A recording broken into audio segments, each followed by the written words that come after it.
We are only as good as the team that we are with, yes? Well, I'm glad I'm on your team. How about it? Are you glad you're on mine?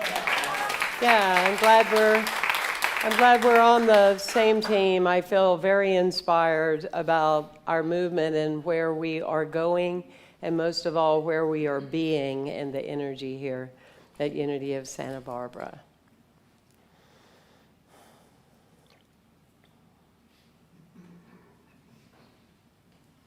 So Peter Russell, a physicist and teacher, spiritual teacher.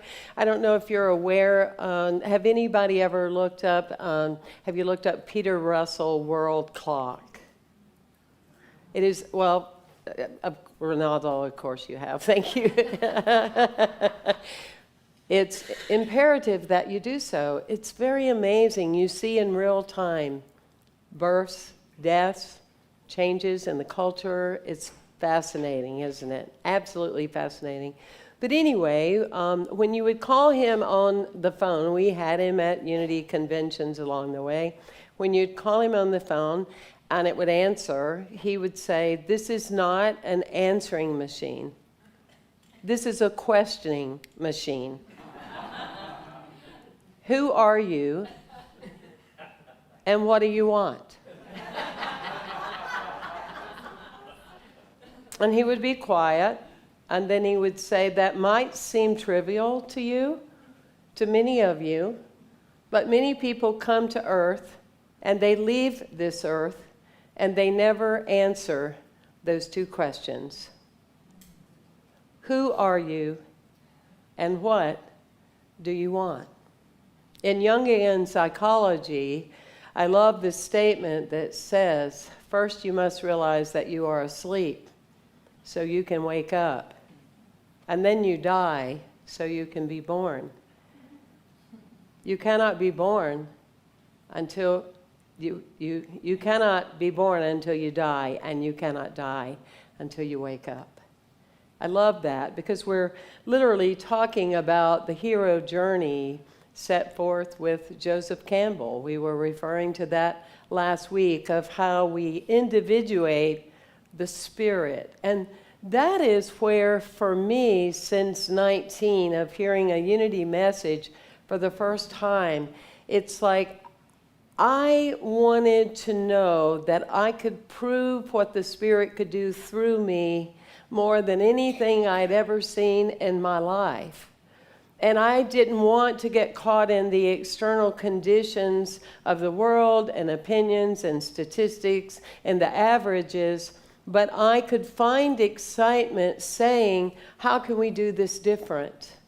And I think that's the only way I know, and I'm asking you that. Is that the only way that you know that prove that you can move beyond circumstances? When we were going through COVID in Florida, we were at the extremities that you couldn't even sit in a park and talk to friends. The police would come and ask you to leave, and it was unnerving because I hadn't had relationships with police for a very long time. Thank you. I'm very proud to tell you that. But it was very unnerving that you couldn't even do that. But when we would go to community, we said, we are going to take advantage of this experience, and we are going to be bigger and bolder and more dynamic than we have ever been. We are not going to go into the average predictions of all the worst case scenarios, but we are going to rise in an energetic field. It's like we say very simply, we stop telling God how big our problems are, and we tell our problems how big God is in our lives. Does that resonate with you? Does this resonate with you? We tend, though, to get back in the comfort boxes. We tend to go back into the aquarium rather than swimming outside of it. And that is why we gather here. Each week is to awake, to remember, to die, so we can be born, so the real usness can expand. And I know that's not really a word. Emily Cady, life-changing book, Lessons in Truth. In the first chapter, it's called Freedom or Bondage. And that's really a question you could ask yourself every day. Am I free? or am I in bondage? I ask myself, in what areas am I not free? And why? And what box am I living in that's keeping me stuck? Emily says, each person must sooner or later learn to stand alone with his or her God. Nothing else avails. Nothing else will ever make you master of your own destiny. There is in you, in your own indwelling Lord and law, all the life and health, all the strength and peace and joy, and all the wisdom and support that you can possibly desire. No one can give to you as can this indwelling presence. God is the spring of all joy and comfort and power. I'm mindful of that song, Here I Am, Lord. It is I, Lord. I've heard you calling in the night. I will go where you lead me, even if it means leaving Florida and coming to Santa Barbara. Even if it means Lori Robinson spends 30 years in Africa on behalf of all the animals. We had 80 people here Friday night watching the film Animal Communicator.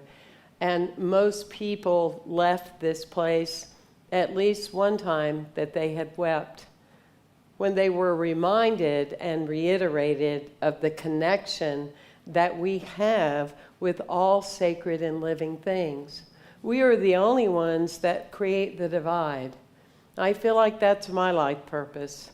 And I pray that that's yours, that we learn with every situation in life that we focus on healing the divide, that we do not join the divisions, but yet we eradicate them. Are you with me? It's a great call that we have, because even a lot of spiritual leaders, they talk in divided language. We must move past that.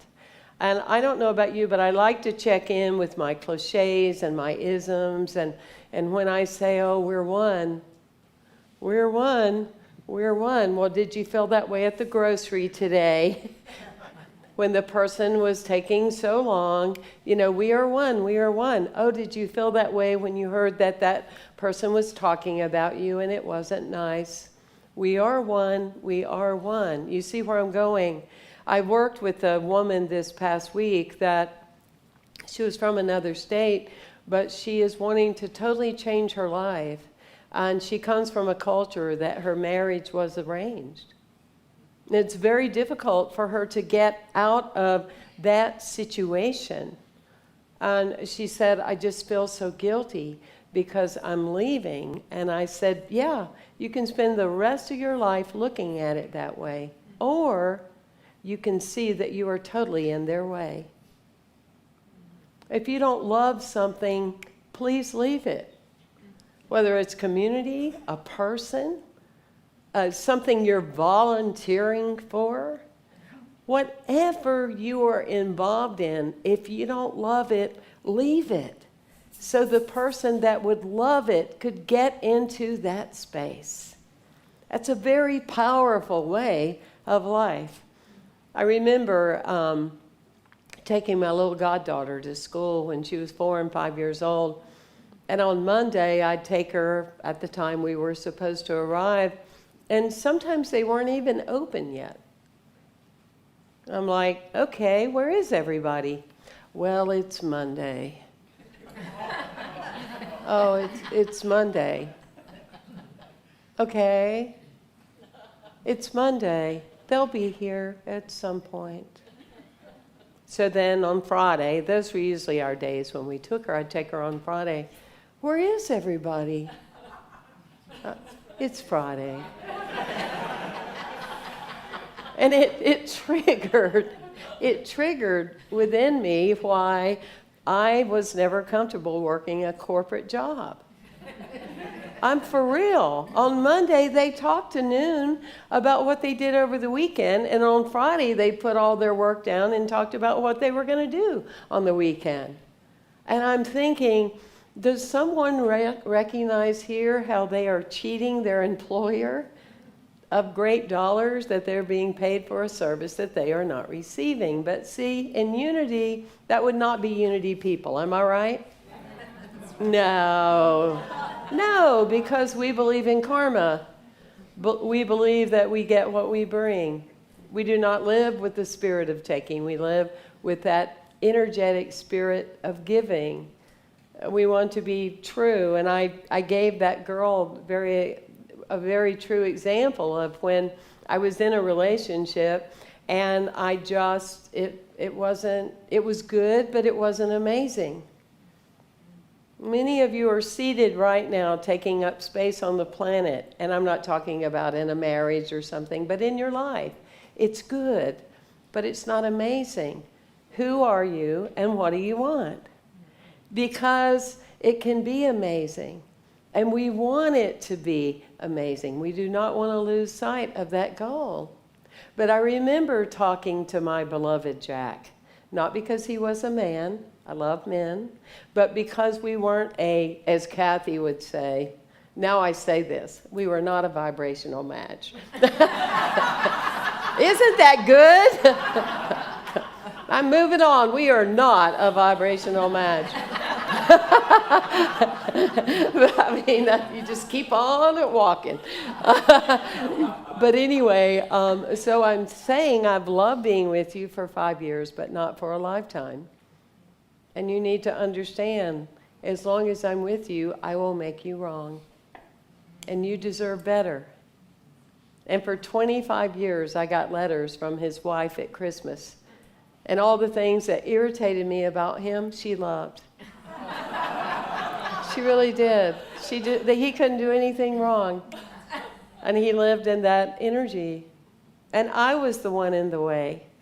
We get into our pride. We get into our energy of staying and prolonging situations. We get stuck in a box when we really, really want to break those barriers. Ron Nash, who is a philosopher, said he was with a group of scientists and they had been taught repeatedly there was no such thing as miracles. And he said, so he gathers them together and he puts 2 boxes side by side. One box is closed and covered and taped. And he said, these are people that believe in just the way things are, the material things. This box is closed. There's no room for God to intervene. But over here is a box that's open.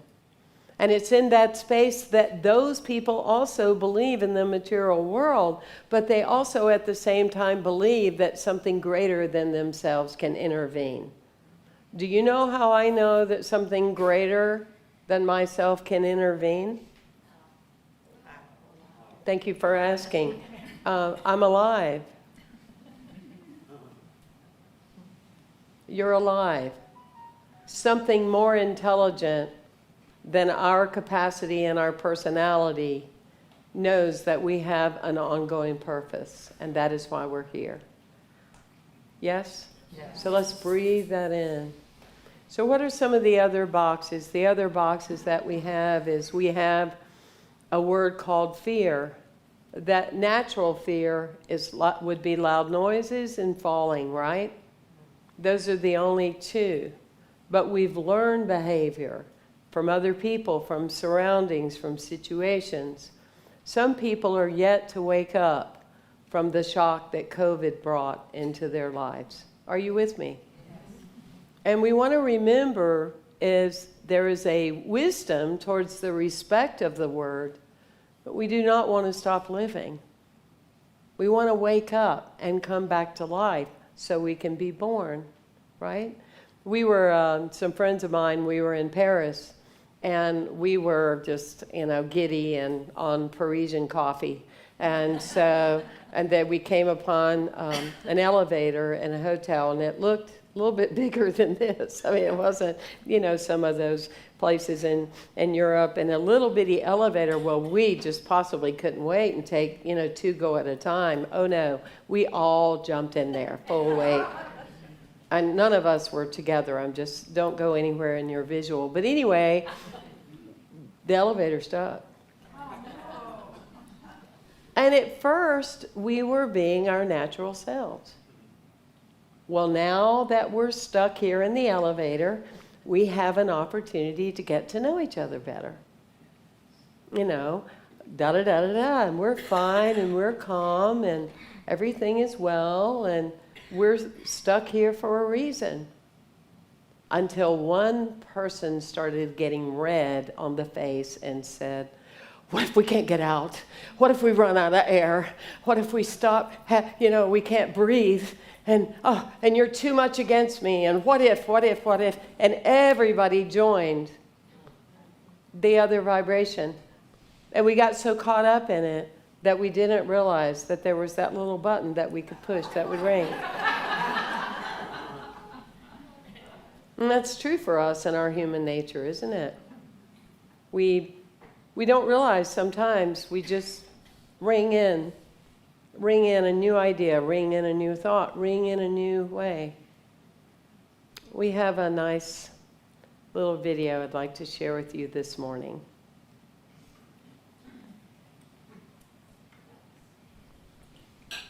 How was work? Nothing unusual. Email was down again. And Bill called me into his office again. What's wrong? Nothing really. He just thinks he can come down and fit in with these blue collar guys. You know, he's white collar. Or you've done something wrong again, and you're getting in trouble. And you'll get demoted, then you'll stop shaving. There goes my vacation. Maybe you'll even get fired. And then you'll do that lazy thing, and I'll have to go back to work. And there goes the house. We had plans for this house. We'll be living out of our car or out on the street, and eventually we'll be forced to move in with your mother. How was your day, Kim? Well, Dana's having a party Friday night, and I thought I could go. But before you freak out, it's not going to be that big of a deal. I mean, y'all guys know her. You're a great kid, but there's no stopping the peer pressure. It just takes one sip and you're hooked. And then there's the smoking and the piercings and the tattoos. And the boys. Even good boys don't have good intentions, never mind the bad boys. Oh, and you'll go straight for one of the bad boys, and they'll introduce you to all the bad things, and you'll get pregnant and drop out of school, and we'll never see you again. And we'll be stuck with your kid. What about you, Mom? I've been considering taking up string art. No. Desi's been doing some really wonderful things with it. You can do anything with string. Did you know you can make refrigerator magnets? Everyone knows string art is a gateway craft. You'll start knitting and making me hats and scarves and sweaters and making me wear those sweaters. And you'll stop dyeing your hair and get those grandma glasses, and you'll want a cat, which will kill my allergies and probably lead to more cats. And you'll want to make things and bring it to my class and embarrass me in front of all of my friends.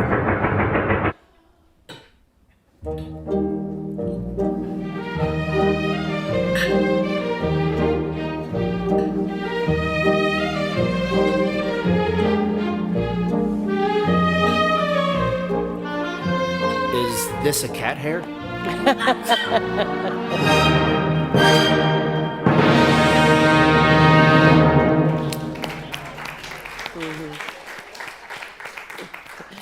That was pretty fantastic, wasn't it?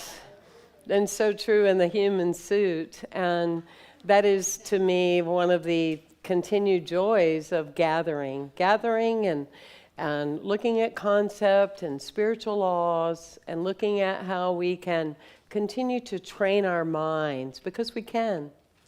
We can train our minds that we stop before we get worked up, that we put a stop sign into a story, that we build and build and build, or that brings, stress into our lives. Michael Jordan said that he missed 9,000 shots, lost 300 games, and 26 times he was to shoot a basketball, he missed, and it would have won the game if he had done it correctly. He said, I have failed time and time and time again, and yet that is why I am a success. And so we are in harmony and agreement that we can see in our lives where we manifest certain boxes of life, and we remind ourselves to expand our capacity of what is possible. We ask ourselves, who am I and what do I want? Who are you and what do you want? Let's say that. Who am I? And what do I want? It's available to us to create, and yet it's the willingness to face changing and shifting and allowing the space to unfold. I'm going to finish, since we've been all weekend talking about animals and other living things. Well, there was a little dog named Lucky that belonged to Mary and Jim. And Lucky, every time they had guests, would take something out of their luggage and take it downstairs to his private little toy box. And they would always warn the guests, watch out for Lucky, because he'll get into your luggage and he'll take stuff, and sometimes we can't ever find it. Well, Mary finds out that she has cancer, and so she's going through treatment, and she's very concerned about Lucky. But she's seeing that probably, and more than likely, she is going to die. And she was away 2 weeks and very weak, and so she couldn't even go upstairs to the bedroom. She was sleeping on the family couch for a few days as she was recovering. And she said that she awakes one morning and she has so much weight on her, and it was just so uncomfortable. And when she opened her eyes, she realized that Lucky had gone downstairs and brought up every toy that belonged to him and put it over on top of her. And she was totally covered. And she said in that moment, she realized she had to shift and change her belief that Lucky deserved her to be alive, and she wanted to live. And therefore, that was her story, and she did not. Do not allow any situation in life to create an energy with you to be less than who you are made to be. Soar, fly, and so it is. Thank you. Thank you. Thank you.